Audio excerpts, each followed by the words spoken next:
जब शासन प्रशासन का बात नहीं मान रहा है और मजदूरों का शोषण करने वाला, चोरी और सीना चोरी इतना बड़ा शोषण कर रहा है, उसके बाद भी तानाशाह बना है। मैडम हमारी सैलरी कटिंग कर दी गई है और बहुत सा शोषण हो रहा है। यहाँ पे पीएफ डबल काटा जा रहा है, सैलरी से 24% पीएफ कट रहा है। कोई भी चीज़ के लिए बोलते हैं तो सेफ्टी वगैरह में भी कोई ध्यान नहीं है, हर चीज़ में खाली आश्वासन देते हैं कि हो जाएगा। नौकरी से निकालने के लिए, धमकी देने के लिए, तुमको हाजिरी काट देंगे, तुमको भगा देंगे, इसका पावर है। और जब सुविधा की बात आती है, समस्या का समाधान की बात आती है, तो वो बोलता है कि हमारा पावर नहीं है। तो पावर वाले को बुलाओ। आज आप लोग 250 लोग यहाँ पर आए तो घर चलाने में आप लोग को मुश्किल नहीं हो रही, इतनी सैलरी कट के आ रही है? तो मुश्किल तो होगा ना जी, मुश्किल तो होगा ही। पेमेंट कम मिल रहा है, 4000 5000 पीएफ पड़ जा रहा है, 10 से 12000 पेमेंट लेके जाते हैं, उसमें क्या होगा। आज यहाँ पर आप लोग कितने लोग आए हैं टोटल? यहाँ पे टोटल 250 लोग हैं हम लोग। तो मतलब 250 लोग अपना काम छोड़कर यहाँ पर प्रदर्शन के लिए आए हैं, उससे कंपनी को कोई फर्क नहीं पड़ रहा? कंपनी को फर्क पड़ रहा है, लेकिन वो जाहिर नहीं होने दे रहे कि हमको फर्क पड़ रहा है। कंपनी हमारे यूनियन का बाइलाज है, सरकार ने हमको मान्यता दिया है कि मजदूरों को शिक्षित करिए, उनको बताइए कि उनका क्या नियम कानून है। जब हमारे अधिकारी पदाधिकारी नियम बताते हैं तो उनको टर्मिनेट करता है, सस्पेंड करता है। दिविजा इंटीरियो भिलाई का ट्रस्टेड इंटीरियर डिजाइनिंग और मैन्युफैक्चरिंग स्टूडियो, जहां हर डिजाइन सिर्फ बनाया नहीं जाता बल्कि महसूस किया जाता है, और इसी सोच को हकीकत में बदल रहा है दिविजा इंटीरियो। अभी कुछ समय पहले आपने हमारे चैनल पर खबर देखी होगी जिसमें कि रसोड़ा के काफी सारे लेबर दुर्ग कलेक्ट्रेट में पहुंचे हुए थे अपना हक मांगने के लिए, क्योंकि उन्हें जॉब से बिना बताए निकाल दिया गया था और 12-12 घंटे उनसे काम कराया जा रहा था और उनकी सैलरी भी काट दी गई थी। 15 तारीख के बाद आज एक बार फिर से वही लेबर 250 लेबर आज दुर्ग कलेक्ट्रेट में पहुंचे हैं अपना जवाब मांगने के लिए। उन्होंने कलेक्ट्रेट से भी बातचीत की है और एसपी से भी बातचीत की है। तो चलिए हम यहाँ पर लेबर से बातचीत करते हैं और लेबर यूनियन के जो प्रेसिडेंट आए हुए हैं उनसे भी बातचीत करते हैं और जानते हैं कि उनको किन किन दिक्कतों का सामना करना पड़ रहा है। तो सर बताइए कि क्या कुछ यहाँ पर चल रहा है?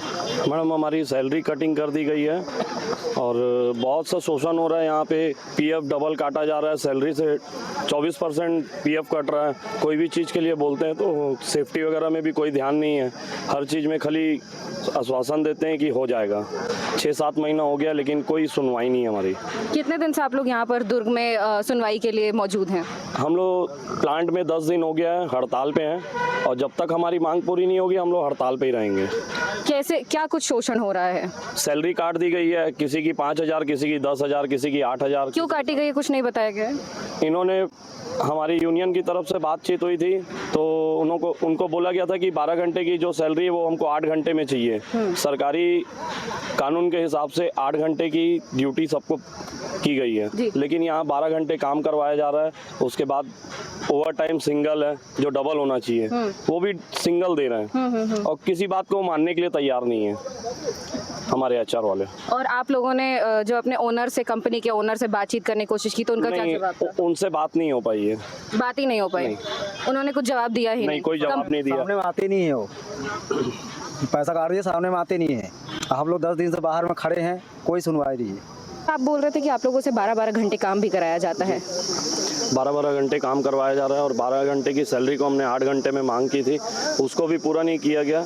और जो भी पीएफ वगैरह कटता है वो भी 24% हमारी सैलरी से कटता है, जो 12% कटना चाहिए। ये सब मांगे हमारी थी जिसको नहीं मान रहे हैं। कंपनी का नाम sir? Top worth steel.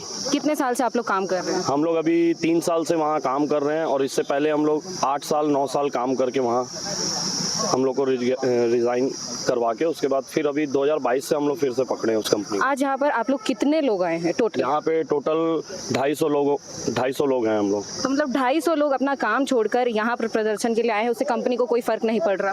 Company को फर्क पड़ रहा है लेकिन वो जाहिर नहीं होने दे रहे कि हमको फर्क पड़ रहा है। कंपनी जी तो कहीं ना कहीं उनका काम चल रहा है, कहीं ना कहीं वो बाहर से आदमी लेबर लेके आ रहे हैं और कुछ काम करवा रहे हैं, लेकिन रोलिंग मिल का काम पूरा बंद है।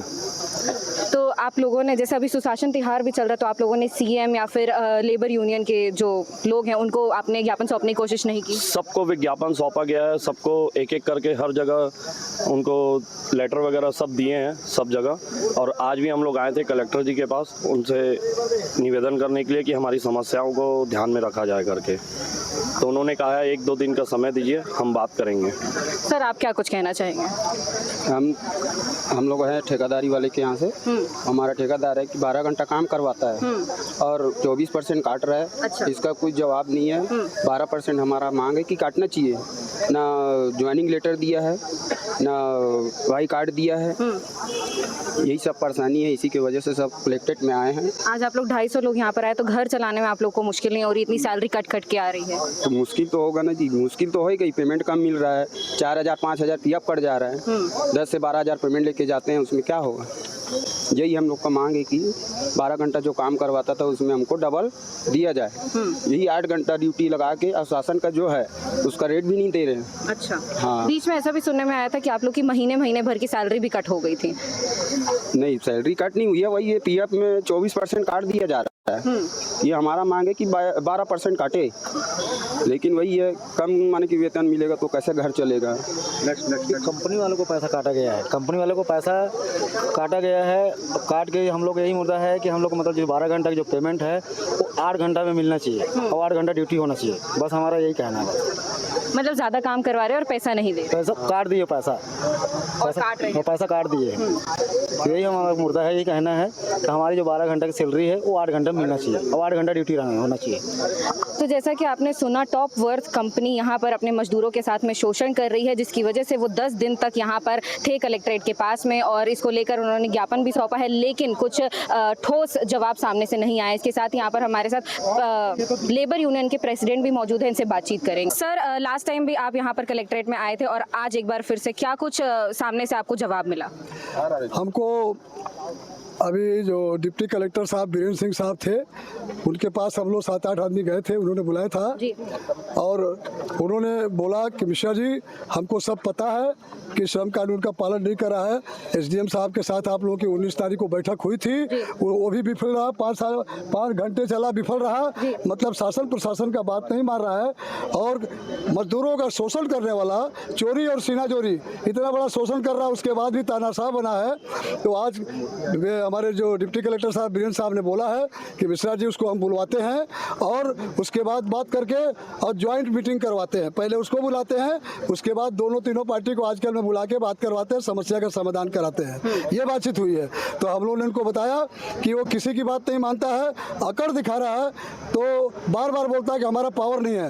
वो तुम्हारा पावर नहीं है तो 22 लोगों को सस्पेंड कर दिया, एक आदमी को टर्मिनेट कर दिया, और ये पावर किसका है?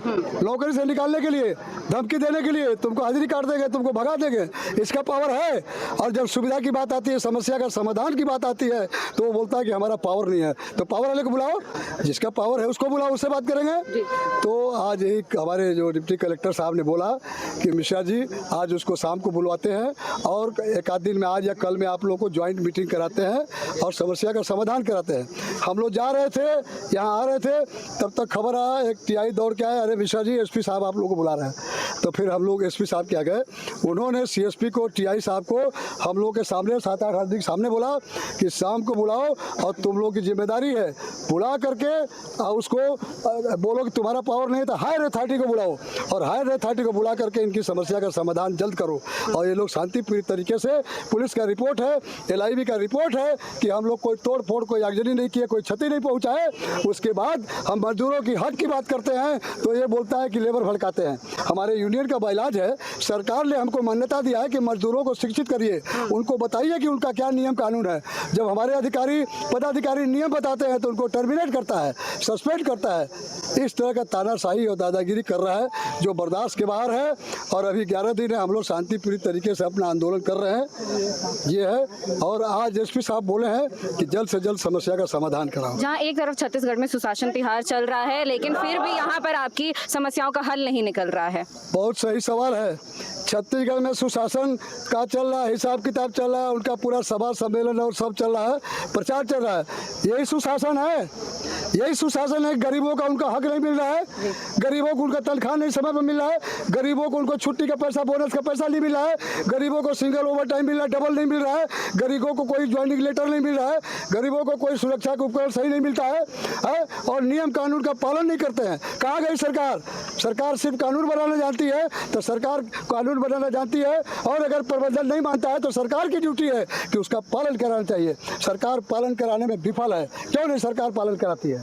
तो जैसा कि आपने देखा, हमने सारे लेबर्स से बातचीत और उन्होंने हमें उनकी दिक्कतें बताई और पिछले 11 दिन से इनका ये प्रदर्शन चलता आ रहा है और ये प्रशासन से जवाब मांगने की कोशिश कर रहे हैं, लेकिन फिर भी इन्हें जवाब नहीं मिल रहा है। अब देखना ये होगा कि कब तक इनका ये प्रदर्शन चलता है, क्योंकि कहीं ना कहीं इनके वर्क प्लेस में तो इनका शोषण किया ही जा रहा है और यहाँ पे भी इनका शोषण किया जा रहा है, क्योंकि इतनी तपती गर्मी में जो ये लगातार प्रदर्शन कर रहे हैं ये किसी शोषण से कम नहीं है। अब देखना ये होगा कि आगे क्या कुछ होता है, इन्हें कुछ जवाब मिलता भी है या नहीं मिलता। इसमें जो कुछ भी अपडेट आएगा वो हम आपको बताएंगे और ऐसी खबरों के लिए भारतीय मीडिया को सब्सक्राइब जरूर कर लीजिए और इसमें आपकी क्या राय बनती है कमेंट करके बताना ना भूलें। बहुत बहुत धन्यवाद।